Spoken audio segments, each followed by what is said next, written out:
পারে না। ও ভাই মুমিন মুসলমান, আল্লাহ পাক রব্বুল আলামিন এই জন্যই বলেন যারা গুনাহগার তোমরা কোথায়? এই যে তোমাদের সামনে রমজান মাস আসতেছে, সুবহানাল্লাহ।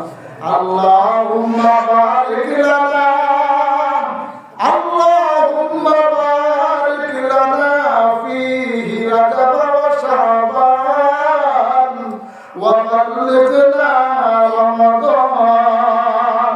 মহান আল্লাহ পাক রব্বুল আলামিনের দরবারে তার হাবিব প্যারা নবী নবী মুহাম্মদ রাসূলুল্লাহ সাল্লাল্লাহু আলাইহি ওয়াসাল্লাম দোয়া করতেন আর এই কথা বলতেন, হে আল্লাহ আমাকে আপনি আগামী রমজান মাস পর্যন্ত হায়াত দান করুন। সুবহানাল্লাহ।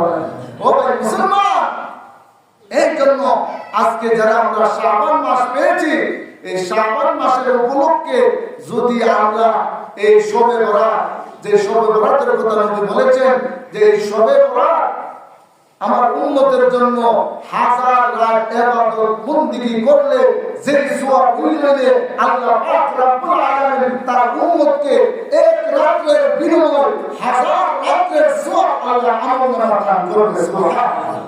এটা কার জন্য হয়েছে?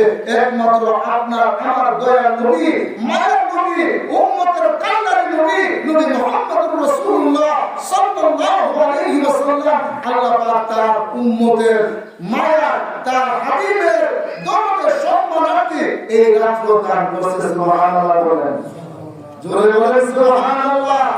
এই রাত্রটা আমাদের মাঝে উপস্থিত হয়ে গিয়েছে। আজকে এই রাত্রটা, এই রাত্র আমরা ইবাদতের মাধ্যমে মহান আল্লাহর নৈকট্য কিভাবে পাইব, আল্লাহ পাক কোরআনের মধ্যে বিভিন্ন ভাবে এই বর্ণনা দিয়েছেন। যাই হোক, আমরা আল্লাহর কাছে দোয়া করি মহান আল্লাহ যেন আমাদেরকে এই বরকতময় রাত্রকে সামনে রেখে আমাদের জীবনের জিন্দেগির গুনাহগুলো যেন আমরা মাফ নিতে পারি। আল্লাহ যারা এইরকম বরকতময় রাত্র পাইছে, পাওয়ার পর গুনাহ মাফ করতে পারলো না, আমার উম্মতের মধ্যে এর মতন কপাল পোড়া হতভাগ্য আর কেউ দুনিয়াতে হবে।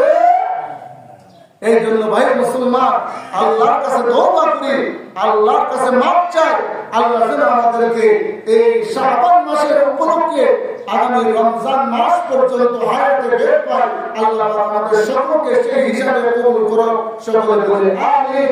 এবং আমাদেরকে আল্লাহ সকলকে এই দুনিয়াতে যেভাবে জিন্দেগি করলে আল্লাহ রাজি এবং খুশি থাকে সেইভাবে আমল করার তৌফিক আল্লাহ দান করুন, সকলে বলে আমিন। ওয়া আখিরু দাওয়ানা আলহামদুলিল্লাহি রাব্বিল আলামিন।